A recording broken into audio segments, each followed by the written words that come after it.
Good morning, student. My name is Moksha. Lesson 2 nutrition in animal. Nutrition in animal आप लोगों ने अभी देखा था न्यूट्रिशन इन प्लांट. अब देख रहे हैं अपन न्यूट्रिशन इन एनिमल. अब एनिमल जो होते हैं वो डायरेक्टली इनडायरेक्टली किस पर डिपेंड होते हैं? प्लांट पर डिपेंड होते हैं. ये अपना भोजन तो नहीं बनाते, ये क्या करते हैं? प्लांट को ईट करके डायरेक्टली क्या करते हैं? ये दूसरे एनिमल को ईट करके अपना भोजन प्राप्त करते हैं. तो जो एनिमल होते हैं उनका जो न्यूट्रिशन होता है वो अलग अलग मटेरियल न्यूट्रिएंट होते हैं जो made of intake of food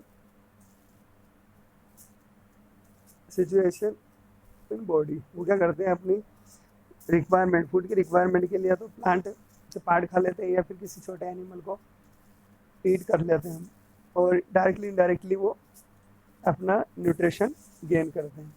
तो न्यूट्रिशन गेन करने के आधार पर मोड ऑफ न्यूट्रिशन ये अलग अलग होते हैं.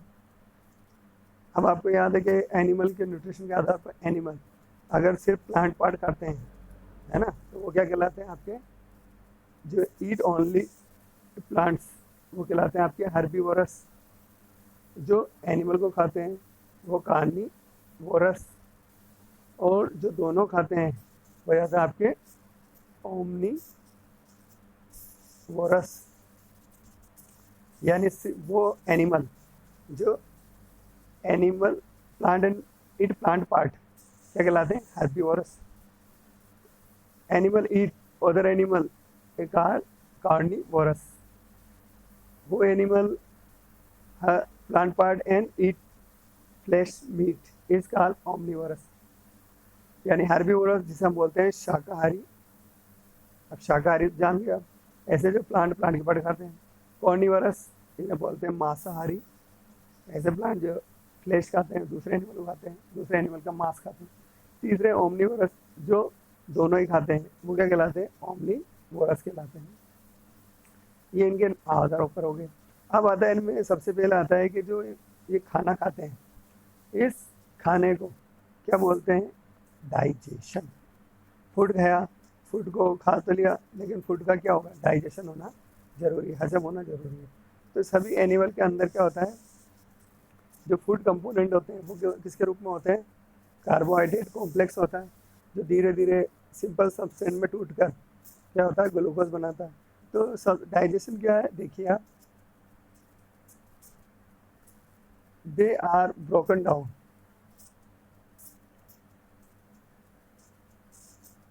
They are broken down in a simple compound is called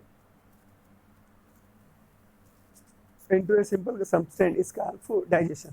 यानी बड़े बड़े कॉम्प्लेक्स का टूटकर छोटे छोटे कॉम्प्लेक्स बनना क्या कहलाता है? डाइजेशन कहलाता है. एक बार वो देखो. So they are broken into a simpler substance. The broke down of the complex compound of food into a simpler substance is called digestion. Digestion क्या है? कि बड़े बड़े कॉम्प्लेक्स कंपाउंड का टूटकर छोटे छोटे कॉम्प्लेक्स कंपाउंड को सिंपलर सब्सटेंस बनाना क्या कहलाता है? डाइजेशन कहलाता है. यहाँ पे आ गया. अब डाइजेशन जो हो गया, अब एनिमल के अंदर डिफरेंट वे टेकिंग फूड, अलग अलग प्रकार से ये फूड लेते हैं. अब सारे एनिमल एक जैसे फूड तो लेते नहीं है. कोई निगल के खाता है, कोई चाप के खाता है. तो अलग अलग के हिसाब से, जैसे आप देखिए हम देखते हैं bee and hummingbird. Bee and hummingbird, bee and मक्खियाँ, छोटी मक्खी, और हमिंग बर्ड एक, ये इसे क्या बोलते हैं? इसे हम हेलीकॉप्टर बर्ड भी बोलते हैं. हेलीकॉप्टर बर्ड ये क्या होता है? एक ही जगह खड़ा होकर उड़ता है और ये सबसे छोटा बर्ड है. स्मॉलेस्ट बर्ड एक हेलीकॉप्टर की तरह उड़ सकता है. ये क्या करता है? सक करता है नेक्टर को. प्लांट के अंदर जो फूल होते हैं, फ्लावर होते हैं, फ्लावर के अंदर से नेक्टर को बी और ये सक करता है. कौन? Humming bird. उसके बाद नेक्स्ट आता है आपके, इसमें देखते हैं आगे अपन. अब जैसे कि इन्फेंट, अब जैसे माँ ह्यूमन के छोटे बच्चे होते हैं, शिशु इन्फेंट होते हैं, ये क्या करते हैं? ये भी फीडिंग ऑफ मटेरियल मिल्क, ये दूध पीते हैं. स्नेक लाइक पैथन, सांपों में जो अजगर होता है ना, पाइथन, वो क्या होता है, स्वेलिंग, वो निगलने का काम करता है, स्वेलिंग यानी निगलता है। उसके बाद नहीं आते हैं एनिमल प्रे, एक्वेटिक एनिमल, बहुत सारे एक्वेटिक एनिमल जो होते हैं, filter tiny food particle floating in feed open, जो पानी में छोटे छोटे पार्टिकल तैर के आते हैं उनको खा लेते हैं। तो ये आपने देखा इनके बारे में। अब ऐसे ही आपकी यहाँ एक टेबल दे रखी है एक्टिविटी 2.1 में, कौन सा एनिमल कैसे कौन सा काइंड का फूड खाता है और फूड की फीडिंग क्या होती है, नीचे आपके दे रखे हैं, है ना। जैसे यहाँ दे रखा है, इसमें स्नेल, ये पानी में फ्लोटिंग कर देता है, तो इसमें क्या जाएगा आपके स्केर्पिंग। आंट क्या करती है, चबा के खाती है, स्विंग। ईगल, ईगल क्या करता है, कैप्चरिंग करके खाता है। हमिंग बर्ड क्या करता है, सकिंग करता है। लीस, ये क्या होती है, ये भी स्पोकिंग करती है यानी चूसती है। मॉस्किटो क्या करता है, मॉस्किटो भी स्पोकिंग करता है। बटरफ्लाई क्या करती है, बटरफ्लाई सकिंग करती है। हाउस फ्लाई क्या करती है, हाउस फ्लाई भी क्या करती है, ये भी क्या करती है, सकिंग करती है। तो ये आपके इसमें आ गया। फिर नेक्स्ट देखते हैं हम इसमें आगे, ये तो हो गया। अब एक अमेजिंग फैक्ट जो सिर्फ हर में नहीं पाया जाता है, आपने नाम सुना होगा स्टार फिश। स्टार फिश में क्या होता है कि जो ज़्यादातर एनिमल जो होते हैं एक्वेटिक एनिमल, इनके ऊपर कैल्शियम कार्बोनेट की शेल होती है, लेकिन स्टार फिश जो होती है इसके ऊपर कोई कैल्शियम कार्बोनेट की शेल, इसके जो स्टोमक होता है वो चारों ओर इसकी डाइजेशन फूड भुजाओं से घिरा हुआ होता है। और एक और इसमें क्या होता है कि इसकी एक आप आर्म को काट दोगे तो दोबारा से नई आर्म आ जाती है।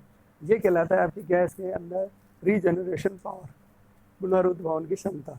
जैसे हमारे अंदर तो किसी में बाल में होती है कि बाल काटो दोबारा से बाल आने लग जाते हैं, लेकिन इसके अंदर क्या होती है, इसकी कोई भी एक पार्ट को काट दो दोबारा से ये नया पूरा पार्ट बन जाता है। उसके बाद देखते हैं अपन इसमें, ये तो हो गई स्टारफिश आपके। अब देखते हैं अपन डाइजेशन सिस्टम। अब डाइजेशन सिस्टम में यह देखो आपको ये डायग्राम दिख रहा है ना। अब इस डायग्राम में आप ध्यान से देखोगे, इसमें इसके ह्यूमन डाइजेशन सिस्टम के पार्ट जो हम पढ़ेंगे, पहला है बक्कल कैविटी, इसके अंदर स्लेवरी ग्लैंड होती है। दूसरा होता है ईसोफेगस या फूड पाइप। तीसरा आता है आपका स्टोमक। स्टोमक के पास ही क्या होता है, स्टोमक के साइड में यहाँ लीवर होता है और गल ब्लाडर होता है। फिर इसके नीचे पेनक्रियास लगे थे। ये क्या होती है, ये तीनों क्या है, हमारे एपिटाइटरी ग्लैंड्स। फिर उसके बाद होती है इसमें 4 स्मॉल इंटेस्टाइन, फिर 5 लार्ज इंटेस्टाइन और 6 है आपके एनस। और ये पूरा क्या कहलाता है आपके, ये आपकी कहलाता है एलिमेंट्री कैनाल, एलिमेंट्री कैनाल कहलाता है। अब हम यहाँ इसको देखते हैं एक एक पार्ट को। इधर आ जाइए आप। डाइजेशन है ना, ये डाइजेशन। अब जो माउथ, जो फूड है, food taken through the mouth and unused part of the food define the what happen in the body and continues and to the end. हम जैसे मुंह से लेते हैं और इसको अंदर फूड पास होता है और कंटिन्यूस चेन में चलता रहता है, और ये लास्ट में कहाँ पहुँच जाता है, बकल कैविटी से टू एनस तक। ये पूरा अलग अलग कंपोनेंट में इसको डिपार्ट किया गया है। सबसे पहले बकल कैविटी मैंने आपको बताई थी। बकल कैविटी क्या होती है, अपना मुंह, जिसके अंदर दांत होते हैं, उसमें समाते हैं। फूड पाइप, इसोफेगस, ये हमारे गले के यहाँ पर फूड, उसमें stomach, small intestine, large intestine, the ending of large intestine rectum, और इसका और पार्ट क्या कहलाता है, एनस। और ये सारे पार्ट मिलकर क्या कहलाते हैं आपके, एलिमेंट्री कैनाल या डाइजेस्टिव ट्रैक्ट कहलाता है। क्या कहलाता है, डाइजेस्टिव ट्रैक्ट। और इनके अंदर क्या होती है, इनर वॉल होती है, जो अब इसी में आगे जो होता है आपके डाइजेस्टिव सिस्टम में, जो स्टोमक होता है, स्टोमक में भी इसमें छोटी छोटी ग्लैंड कैनाल होती है, और इसके अंदर क्या होती है, सिलेवरी ग्लैंड मुंह के अंदर पाई जाती है, जो क्या होती है यहीं से फूड के अंदर मिक्स हो जाती है। हमारे 3 सिलेवरी जो एपिटाइटर ग्लैंड होती है, डाइजेस्टिव सीक्रेट जो सीक्रेट करती है वो कौन कौन सी होती है आपके, स्लेवरी ग्लैंड, लीवर और पेनक्रियास। यह करती है जो सब्सटेंट कॉम्प्लेक्स सब्सटेंट होता है उसको सिंपल सब्सटेंट में बदलने का काम करती है। और इसमें क्या होता है कि ये फिर इसमें जो सब्सटेंट होते हैं वो जो कॉम्प्लेक्स सब्सटेंट होते हैं वो सिंपल सब्सटेंट में कन्वर्ट हो जाते हैं और सिंपल सब्सटेंट में कम और कंस्टिट्यूट ऑफ डाइजेशन सिस्टम ये पूरा कंप्लीट हो जाता है। यानी आपको समझ में आया, यानी जो कॉम्प्लेक्स थे उस कॉम्प्लेक्स को कन्वर्ट करके किस में बदल दिया है, सिंपल सब्सटेंट में बदल दिया। ये क्या कहलाया आपका, ये कहलाया आपकी क्या, डाइजेस्टिव सिस्टम। तो डाइजेस्टिव सिस्टम में समझ में आ गया आपको कौन कौन से पार्ट होते हैं। एक बार देखो आप, डाइजेस्टिव सिस्टम में होते हैं एक तो बकल कैविटी जो हमारा माउथ, दूसरा होता है इसोफेगस, तीसरा होता है स्टोमक, 4 होता है small intestine, 5 large intestine, 6 anus. Buccal cavity के अंदर सिलेरी ग्लैंड होती है जो फूड के अंदर लार मिला के फूड को लसोसा बना देती है, चिपचिप। उसके अंदर फिर इसोफेगस फूड पाइप ये क्या करता है, इस जो बकल कैविटी से स्टोमक तक फूड को लाने देना काम करता है, भेजना काम करता है।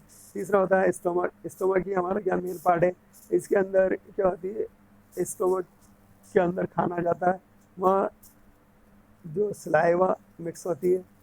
फिर लीवर से जो एपिटाइटिस जूस आता है वो होता है, गल ब्लैडर से जो एपिटाइटिस जूस आता है वो सब स्टोमक में मिलते हैं, जिससे जो हार्ड कंपाउंड होते हैं वो सॉफ्ट में बदल जाते हैं। पेनक्रियास भी क्या करता है, जो पेनक्रियाटिक जूस है वो इसमें स्टोमक में दे देता है।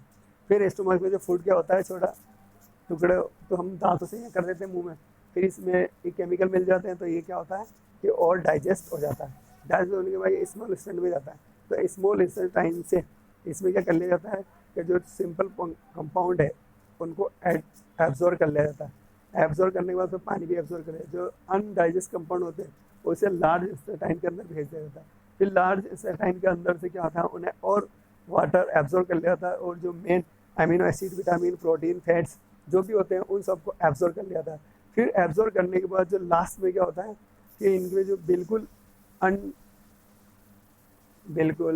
अननेसेसरी जो होता है वेस्टेज वो क्या होता है, रेक्टम में चला जाता है और रेक्टम में ये इकट्ठा हो जाता है। फिर रेक्टम में ज़्यादा होता है तो फिर उसके बाद एनस के थ्रू बॉडी से बाहर निकाल दिया जाता है। तो ये हमारा पूरा डाइजेशन सिस्टम। यहाँ तक समझ में आ गया? यहाँ किसी को कोई प्रॉब्लम? ओके।